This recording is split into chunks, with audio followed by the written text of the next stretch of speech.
Welcome back to my channel. कैसे हैं आप सभी? उम्मीद करती हूँ आप सभी लोग ठीक होंगे, स्वस्थ होंगे, सेहतमंद होंगे। और अभी है मॉर्निंग का टाइम। यहाँ पर मैं कर रही हूँ बेडशीट को सही। और अभी मैं शावर लेके आ गई हूँ, तो सोचा ये बेडशीट बहुत सा बिखरी हुई पड़ी है, तो पहले इसको सही कर देती हूँ। तो यहाँ पे बेडशीट का ये जो पॉलीथीन है ना, जो हमारे मैट्रेस पे, वो बार बार निकल जाती है, तो उसको सही करके फिर बेडशीट को अच्छे से झड़ा कर फिर वापस से अच्छे से लगा दूँगी। बेडशीट सही होती है तो बेडरूम एकदम क्लीन रखता है ना। बाकी थोड़ा सा मैसी होगा तो चलेगा, बेड क्लीन होना चाहिए। और उसके बाद मैं थोड़ा-सा स्किन केयर कर लेती हूँ, क्योंकि शावर लेके आई हूँ, फेस को ऐसे नहीं छोड़ेंगे हम। मॉइस्चराइज़र लगाऊँगी या फेस पे कुछ लगाऊँगी। और आज मैंने इस तरीके से येलो साड़ी पहनी है बिकॉज़ ऑफ़ बारिश बहुत ज़्यादा है। तो मैं जितना भी हो कपड़े ना लाइट वेट पहनती हूँ, बहुत ज़्यादा हैवी कपड़े नहीं पहनती हूँ, ताकि जल्दी ड्राई भी हो जाए और हम भी कंफर्टेबल रहते हैं, है ना? तो बस मैंने आज येलो साड़ी पहनी है। तो सबसे पहले मैं बालों को अच्छे से सुलझा कर फिर पॉनीटेल बना दूँगी, क्योंकि मैं डेली वेयर में, आप लोगों को पता ही, मैं पॉनीटेल ही बनाती हूँ। मुझे पॉनीटेल या तो फिर बन, और चोटी बहुत कम बनाती हूँ, क्योंकि मेरे हेयर ना कट किए हुए हैं। स्टेप विथ लेयर कट है हेयर, तो ना चोटी में से बाल निकल जाते हैं, तो फिर बाल ना निकले, इससे अच्छा है ना कि आप पॉनीटेल बना लो। और ये ना मेरे व्यूअर्स को बहुत पसंद आता है कि मेरे बहुत सारे व्यूअर्स बोलते हैं, मैम आप प्लीज़ रेड रबर बैंड लगा के पॉनीटेल बनाइए। तो बस इसीलिए, और मुझे भी कंफर्टेबल रहता है। तो बस मैं अपने फेस पे बहुत ज़्यादा कुछ नहीं, बस एक पॉन्ड्स की लाइट सुपर जेल है वो लगाती हूँ। एंड उसके बाद काजल, बिंदी, लिपस्टिक, दैट्स इट। इतना ही मेकअप करती हूँ। मीनवाइल्स मैं अपने बेटे को भी पढ़ाने के लिए बिठा दिया है। उससे भी मैं बातें करती जा रही हूँ, उसको भी हैंडल करती जा रही हूँ। ये देखिए, मैं अंदर रेडी हो रही थी और बाहर मैंने अपने बेटे को होमवर्क दे दिया था, तो फिर वो होमवर्क कर रहा था। और इस टाइम ना मैं उसको ऐसा वर्क देती हूँ कि ज़्यादा मुझे उसमें बिज़ी ना होना पड़े, मैं अपना काम कर सकूँ और वो अपना काम करे। और जो सिखाने वाली चीज़ें होती हैं वो मैं दोपहर में बैठ के ही उसको पढ़ाती हूँ, सिखाती हूँ।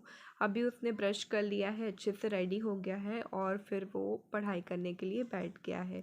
बच्चों को जो ना, जैसी आप आदत डालोगे वैसे ही बच्चे उसी आदत में ढल जाएंगे। अभी अभी फ्री होके मैं कपड़े ड्राई करने के लिए बाहर गई। मैंने सोचा चलो कपड़े ड्राई कर देते हैं बाहर, लेकिन इतनी ज़्यादा बारिश हो रही है कि बस पूछो मत।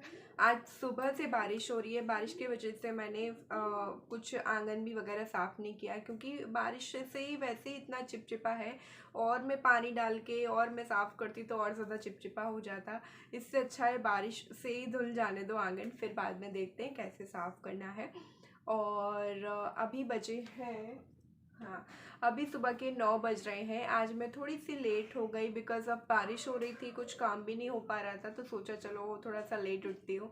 तो आज मुझे उठते उठते सुबह के 7 बज गए। कहाँ मैं 5:30 बजे उठती थी। होता है यार, कभी कभी आलस आ जाता है तो फिर हो जाता है ऐसा, पता नहीं, मुझे बहुत नींद आती है इस वजह से, तो थोड़ी सी लेट उठी। तो लेट रूटीन हो गया है आज।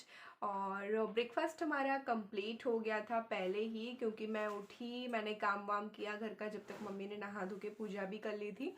तो बस मैं उठी, मैंने सबके लिए ब्रेकफास्ट बनाया, चाय बनाई। उसके बाद फिर मैंने आज शावर लिया। थोड़ा सा चेंज रूटीन है आज मेरा। और बस अब मैं बनाने जा रही हूँ लंच। कपड़े वगैरह ड्राई करूँगी, बेटे को पढ़ाना है, साथ ही साथ उसको भी पढ़ाती जाऊँगी, क्योंकि हबी को जाना है टाइम से बाहर। तो चलो अब मैं चलती हूँ किचन में और देखती हूँ क्या बनाना है। चलो।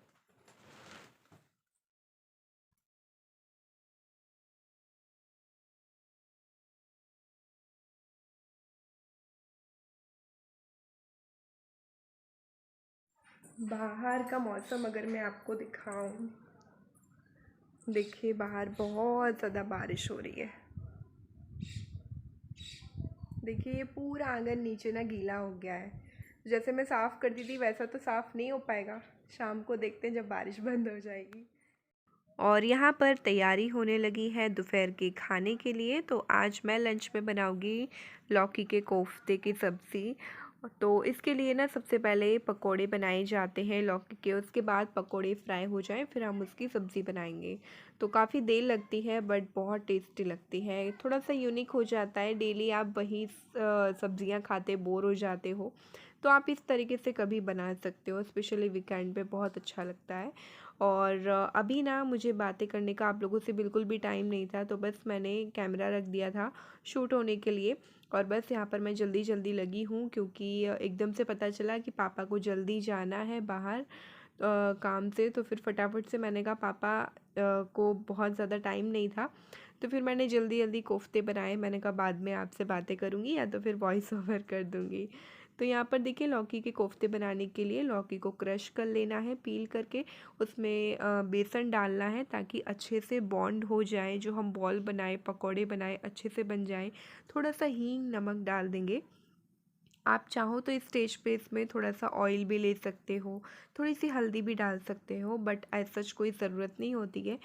बेसिकली मैं अपनी रेसिपी शेयर कर रही हूँ आप लोगों के साथ कि जैसे मैं बनाती हूँ वो रेसिपी मैं आपको बता सकूँ।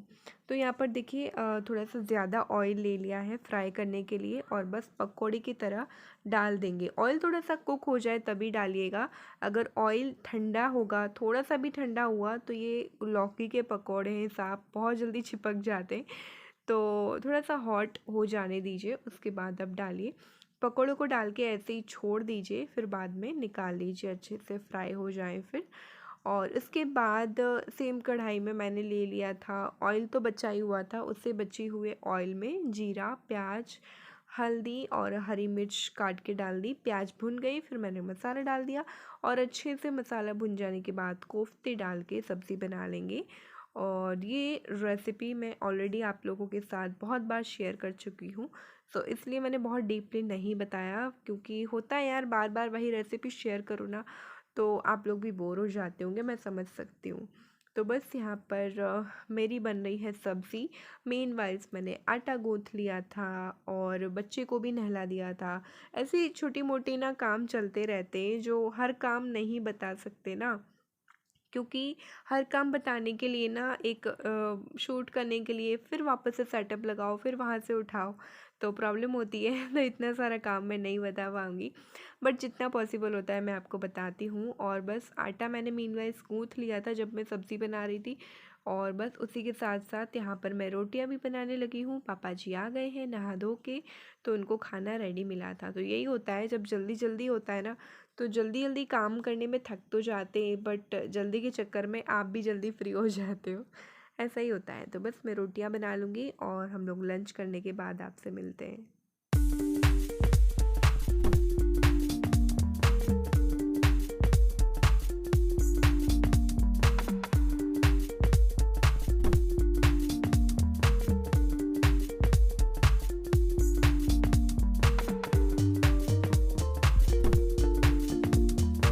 और ये है आज का हमारा लंच। यहाँ पर मैंने टमाटर की चटनी भी बनाई थी, तो बहुत यमी बहुत टेस्टी है, सच में मज़ा आ गया था खाने में। तो अभी गाइस मैं फ्री हो गई हूँ और मुझे करना है अपनी स्किन केयर। तो मैं करूँगी अपनी स्किन केयर, तो मैं पहले बन बना लूँ, उसके बाद करूँगी। तो मैंने अपना फेस अच्छे से वॉश कर लिया है। तो ये है वो फेस पैक जो मैंने अभी होममेड रेडी किया है। एंड अगर गाइज आपको पिंपल है, एक्ने है, सनटैन है, मेरी जैसे इस तरह से आपको डार्क स्पॉट्स हैं, तो आप ये वाला फेस पैक ट्राई कीजिए। आपके फेस पे बहुत अच्छा नेचुरली ग्लो आएगा, एंड आपके ये जो डार्क स्पॉट्स है ना, ये बहुत कम होते जाएंगे। मेरे ये जो डार्क स्पॉट्स थे ना, वो बहुत ज़्यादा थे पहले, बट ये फेस पैक बहुत इफ़ेक्टिव है मेरे लिए। एंड हाँ, एक और चीज़ बोलना चाहूँगी, जब भी आप नहा के आए या जब भी फेस वॉश करें, अपने फेस को ऐसे ही मत छोड़ें। इसके बाद आप तुरंत ही एलोवेरा जेल का यूज़ करें, वो बहुत इफ़ेक्टिव है इस तरीके से डार्क स्पॉट्स को दूर करने के लिए। ओके, तो ये फेस पैक मैंने कैसे बनाया वो मैं आपको बता देती हूँ, आप वीडियो में आगे देखिएगा। ये फेस पैक मैंने चंदन के पाउडर से बनाया है। तो इसके लिए हमें चाहिए 1 टेबलस्पून चंदन का पाउडर, या तो फिर आपके पास मुल्तानी मिट्टी होगी ना तो वो भी चलेगी। उसके बाद मैंने इसमें लिया है 1 चम्मच एलोवेरा जेल, और 1 से 2 चम्मच मेरे पास टी ट्री सीरम था तो वो लिया है। अगर आपके पास टी ट्री सीरम नहीं है तो आप रोज़ वाटर ले सकते हो। रोज़ वाटर भी नहीं है तो आप सिंपली दूध ले लीजिए और बस अच्छे से तीनों चीज़ों को मिक्स करके और ये फेस पैक तैयार कर लीजिए और इसको मैं अप्लाई कर लूँगी। आप चाहो तो ब्रश से भी अप्लाई कर सकते हो, बट मैं हाथों से ही कर रही हूँ। हाथों से भी काफ़ी अच्छे से अप्लाई हो जाता है। अच्छे से ड्राई होने के बाद इसको निकाल लेंगे। तो इस तरीके से मैंने अपना फेस पैक अप्लाई कर लिया है एंड मुझे सच में ये अप्लाई करके इतना ज़्यादा कूलिंग लग रहा है, बहुत अच्छा फील हो रहा है। तो बस मैं अपने फेस को ऐसे ही छोड़ दूंगी जब तक ये ड्राई ना हो जाए।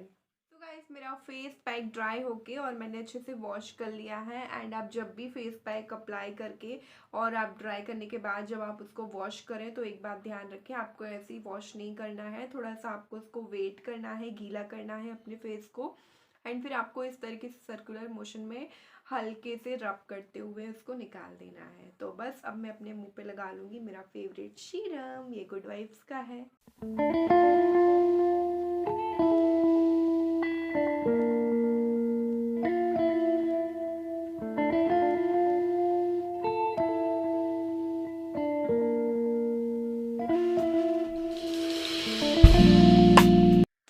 सो गाइज यहाँ पर मेरा स्किन केयर हुआ फिनिश एंड अब बस आप लोगों की मोस्ट हाईली रिक्वेस्टेड, जैसे कि आप लोग बोलते हो मैम आप हैंकी टकिंग, तो बस हैंकी टकिंग के साथ मैं अपने ब्लॉग को यहीं पर स्टॉप करती हूँ।